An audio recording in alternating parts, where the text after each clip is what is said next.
Vale, vamos a continuar. Si vamos a ver ya en particular cómo se llama esto dentro del ecosistema de Hadoop, no solamente con sus logotipos, veis que tenemos de abajo arriba pues el almacenamiento en HDFS, el procesamiento distribuido a nivel de MapReduce en sus primeras versiones, algo alrededor de bibliotecas de aprendizaje de Machine Learning como temas como Mahout, lo que es la capa de Data Warehouse de Hive, lo que es el scripting dentro de Pig, el hacer el almacenamiento de metadatos con hcatalog, poder definir NoSQLs a nivel de HBase, ¿vale? Es decir, tenemos casi todas las piezas pensadas en función de tu proyecto que necesite. Tienes un Lego y lo que estás armando es una figura a partir de lo que tu proyecto va necesitando, que por supuesto puede ser extensible.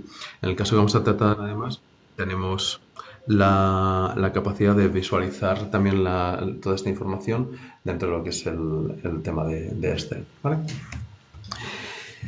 Cuando tratamos del ecosistema de Hadoop, lo primero que estamos ahora mismo en el punto de tiempo es que estamos pues, viendo la versión 2 de Hadoop, ¿vale? Hubo una primera versión que básicamente era lo que hemos hablado, MapReduce y HDFS, más orientado al tema batch, casi siempre.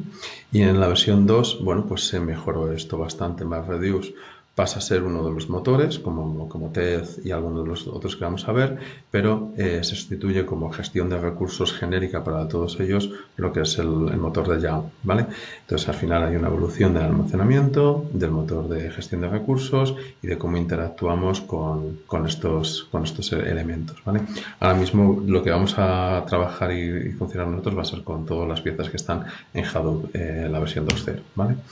En particular, dentro del ecosistema de Hadoop, si os fijáis, al final ha evolucionado tanto el sistema de archivos como la parte de YAML, pero también se han añadido piezas para que todo no sea batch, sino que podamos tener algunas piezas en las que hacer procesamiento en tiempo real. Algunas como por ejemplo Storm, ¿vale? Para hacer el procesamiento en tiempo real, o la parte de Spark Streaming para también procesarlo, ¿vale?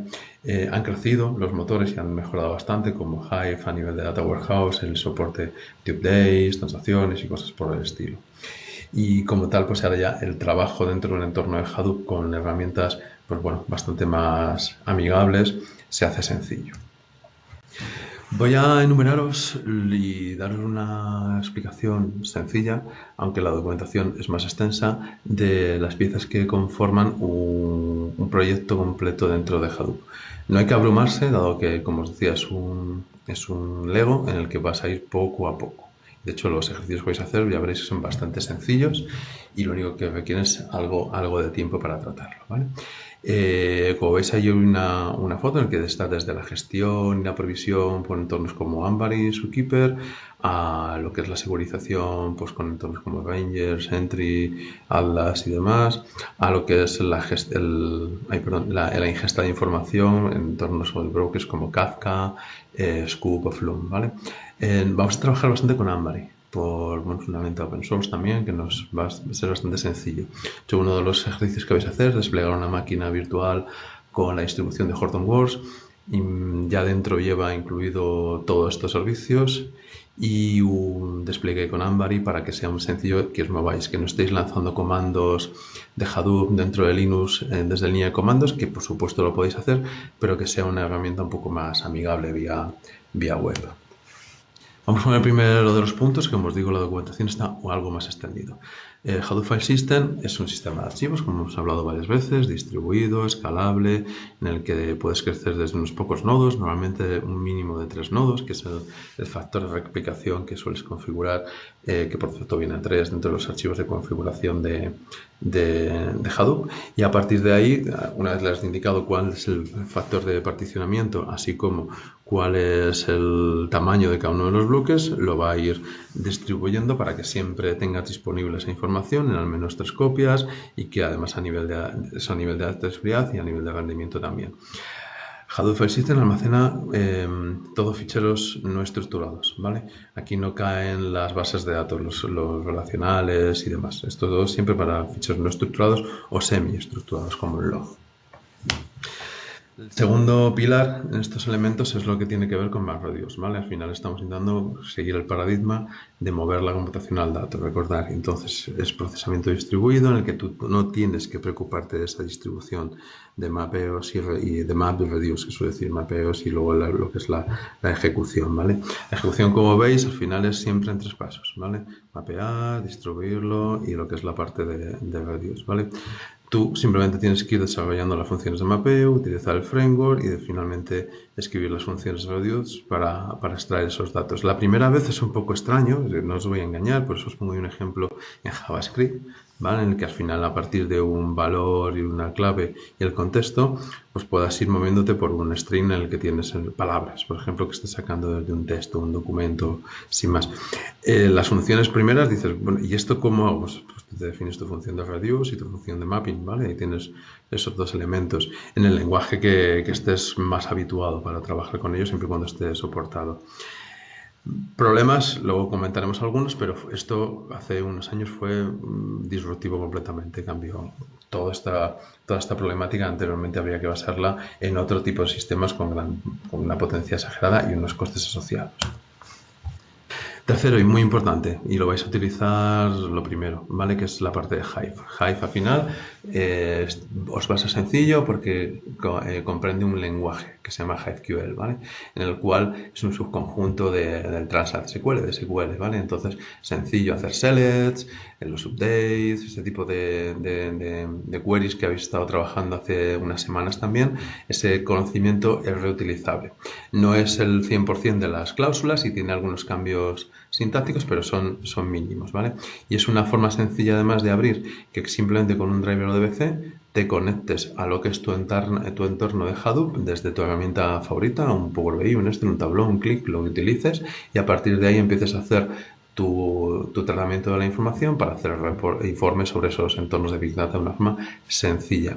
Además, esta es una forma, sabéis que veis la documentación, aquí es el esquema read en vez del esquema write, en el que una forma sencilla de poner una estructura, un esquema que normalmente las personas nos viene mejor, de tablas, filas, particiones, columnas y demás, sobre tus ficheros en Hadoop, aunque realmente no sea una base de datos. Hive te va a dar eso directamente, con lo cual es vuestro punto inicial de entrada 100%. Además, habéis estudiado NoSQL, habéis estado trabajando con la parte de MongoDB.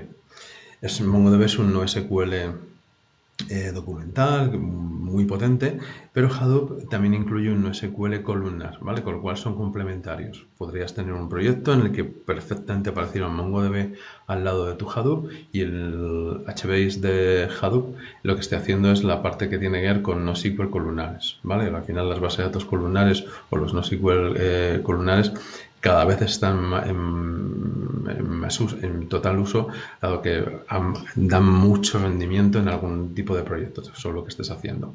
Importante en este caso es que HBase en la distribución de Hadoop se ejecuta sobre lo que es el sistema de HDFS, con lo cual tú puedes de forma completamente flexible ir extendiendo el modelo por debajo de almacenamiento y, como veis en el gráfico, utilizar la misma infraestructura con los nodos que hayas establecido para almacenar esto. Por supuesto, convive con el entorno anterior, no solamente de HDFS, sino también de Hive. Y lo vais a ver en una de las prácticas. Continuando, uno de los proyectos que más éxito están teniendo dentro de la comunidad es Kafka. Kafka es un broker de mensajes de muy alto rendimiento, millones de mensajes por segundo y de eventos por segundo es lo que vas a poder tratar, y muy sencillo de gestionar a partir de los topics, las suscripciones y demás. Kafka, como veis en la imagen, básicamente los situamos en el mismo lugar que podríamos tener el MHub que veíais en los Azure Data Services. Existe también como servicio dentro de lo que es la nube de Azure y por eso lo planteo, porque en función de qué estás haciendo, una solución más orientada a PaaS sería un MHub, una solución más orientada a lo que es open source puro y duro como Hadoop sería probablemente a Kafka. Si tu broker de mensajes solo va a tratar información que va a pasar por Hadoop, Kafka es perfecto. Si también va a tratar con información que no solamente esté pensando en el entorno de Hadoop, igual MHub es la opción. Pero lo digo para que lo que habéis leído y estudiado la semana pasada de MHub, casi todos los conceptos se aplican a lo que tiene que ver con Kafka. Es un proyecto open source que está integrado con Hadoop y demás, se está extendiendo muchísimo y con bastante éxito, al menos en mi experiencia. Siguiente es Spark, que está ahora mismo ser casi el proyecto estrella, yo creo, en todos los foros que al menos yo me voy moviendo. Spark al final es un framework, ¿vale? Y lo que cambia, y esto es completamente disruptivo, es que va a poder también, por supuesto, hacer procesamiento masivo de datos, pero en memoria. ¿Vale? Entonces tienes un modelo de ejecución que, como veis en la imagen inferior, tiene un core vertical a todos ellos, que va a permitir que ya sea vía la utilización de un lenguaje como es Spark SQL para lanzar consultas o recoger información de streams muy cercano a tiempo real con Spark Streaming o aplicar lo que tiene que ver con Machine Learning, ya librerías para hacer todas esas operaciones. Pero además te permite desarrollar en varios lenguajes, como ves en Java, Python, Scala y creo que recientemente ya está soportado fuera el soporte de R, con lo cual es muy sencillo de tratarlo. Y si dentro del proyecto vosotros mismos estás trabajando como científico de datos, como Data Science, el soporte de notebooks como Jupyter o Zeppelin se simplifica muchísimo lo que es la vida de al final una persona que está aplicando pues algoritmos a nivel estadístico sobre datos que están en el entorno de Hadoop sin necesidad de tener que perder tiempo con la tecnología en sí, ¿vale? Sino trabajar con lo que ellos pueden añadir a lo que es su conocimiento sobre el dato, ¿vale? Y finalmente, para explotar la información, podemos tratarla de nuevo, como veíamos en el punto anterior, con herramientas de BI, como Power BI, Tableau o Qlik, ¿vale? Que se conectan directamente a Spark y lo utilizan como herramienta de procesamiento de análisis en memoria en estos puntos. De análisis, por supuesto, de datos fríos, que suele llamar, es decir, datos no estructurados, que es los que va a tener Spark, que finalmente persiste sobre lo que es Hadoop.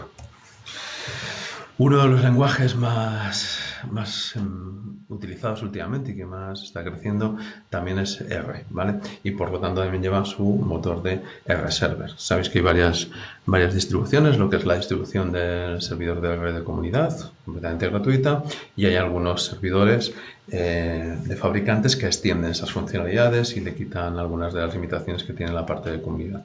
Vale. Está el soporte dentro del entorno de Hadoop de poder utilizar un clúster de Hadoop, HD Insight con R y con Spark, y que estas tres piezas, puedan dar solución a todos los problemas que a nivel de modelos estadísticos quieras aplicar y análisis predictivo sobre lo que son tus proyectos de Big Data, es decir, de Hadoop, ¿vale? Entonces, bueno, esto es ahora mismo uno de los puntos más calientes y más interesantes, al menos en mi opinión, alrededor de lo que es la tecnología de Hadoop. R es un lenguaje sencillo, pero el conocimiento estadístico lo has de tener. R no es más que una herramienta para ese tipo de perfiles de Data Science. Herramientas que vienen también dentro de Hadoop, pues Flume. Flume al final es un proyecto añadido también dentro de lo que es la distribución de Hadoop. Apache Flume es un servicio distribuido que piensa en una cosa nada más, en cómo recoger múltiples datos, sobre todo logs que vengan de servidores web, de máquinas, de cualquier cosa que sea capaz de generar un log. Nosotros con Flume vamos a ser capaces de conectarnos, ¿vale? Como veis en la imagen, a través de agentes y lanzarlos hacia lo que es el almacenamiento de Hadoop. Como veis, en diferentes formatos, da igual, ¿vale? Que los dejemos en bruto, que los metamos dentro del entorno de NoSQL de HBase, que lo metamos directamente como al sistema de archivos de HDFS, cualquiera de estos elementos. Y es un servicio de muy alto rendimiento también. Otro de ellos dices, bueno, yo me estoy integrando, pero no solamente estoy cogiendo logs, sino que también estoy conectándome con bases de datos. Vale, pues dentro del propio Hadoop también hay un proyecto que es Scoop para conectar con bases de datos, base de datos tradicional. El que de una forma sencilla conectes con una base de datos tradicional y hagas una importación. Hagas una primera foto, una importación completa del modelo, de la parte del modelo de datos que tienes en tu base de datos a la cual quieres importar, y a partir de ahí vayas haciendo incrementales para recoger esa información. Por lo cual, de una forma muy sencilla, te haces dataset en el que a través de la paralelización de los trabajos de Scoop lo vayas almacenando sin necesidad de meterte en lo que es la tecnología de base de datos con la cual te estás conectando. Luego Tez es uno de los proyectos que también viene a mejorar lo que tiene que ver con MapReduce. Al final intenta reemplazar y sustituir los problemas o las limitaciones que en esos sistemas estábamos sufriendo, y bueno, pues lo generaliza de una forma sencilla para la parte, como veis, de los flujos a nivel de grafos, ¿vale? Está construido sobre Yarn, ¿vale? Como sistema de gestión de recursos, con lo cual no se sale de lo que es el core de Hadoop, y es una forma más eficiente a día de hoy para tener un sistema de computación distribuida.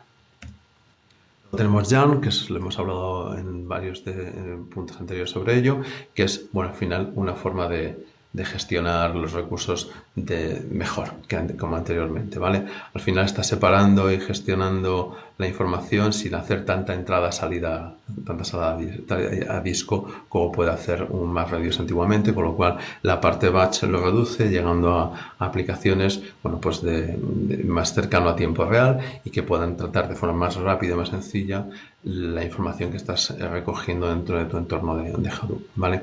Esto al final funciona a través de contenedores y la gestión de todas esas funciones. Sistemas como Tez van a utilizar Yarn por debajo y bastantes más elementos. Yarn también es alguno de los módulos que era utilizado por algunos servicios que visteis dentro de las funciones de la semana anterior. Finalmente, otro de los elementos también que está dentro de las instrucciones, algo menos utilizado, que es Storm, está pensado para hacer análisis y procesamiento de datos en tiempo real. Datos que vengan, por supuesto, de fuentes de datos que soporten tiempo real. Y ahora mismo las dos más utilizadas para nosotros son Kafka, que lo veíamos hace unos minutos, y Event Hub, que lo veíamos la semana pasada. Esto es muy sencillo. Al final es cómo funcionaba también lo que visteis de Stream Analytics. Defines ventanas de tiempo, los datos que vas a referir a través de tus SPAuth, los vaults que los van a tratar y cómo van a enviar esa información. ¿Para qué? Pues para lo de siempre, al final enviarlo a cuadros de mando, sistemas de BI o alguna base de datos que necesite este procesamiento en tiempo real de datos que estén pasando por el entorno de Hadoop.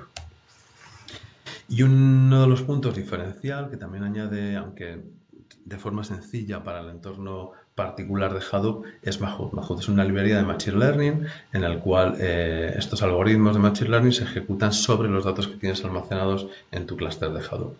Incluye los algoritmos típicos, ¿vale?, de clasificación, clustering, definición de modelos estadísticos para esos datos. Y lo que permiten es que de una forma directa puedas hacer esos cálculos para ser consumidos por los demás servicios que estamos tratando dentro de Hadoop. Vais a ver un ejemplo dentro de una de las prácticas en el que utilizar Mahout pues, para poder predecir pues, qué películas es la más adecuada para un grupo de usuarios o un usuario en particular en base a un histórico de información de una forma sencilla, integrada dentro de Hadoop.